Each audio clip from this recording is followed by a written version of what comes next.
Extracellular vesicles, EVS, have shown promising potential in supporting hair regrowth through several biological mechanisms. Stimulation of hair follicle. Stem cells, EVS, activate dormant stem cells located in the hair follicles, encouraging them to proliferate and differentiate, which is essential for initiating new hair growth. Reactivation of the hair growth cycle EVs help restart and regulate the hair growth cycle, particularly by promoting the transition of follicles into the anagen growth phase, allowing hair shafts to grow faster and more robustly.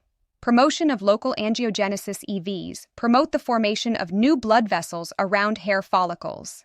This improved microcirculation enhances nutrient and oxygen delivery, creating an optimal environment for healthy hair development.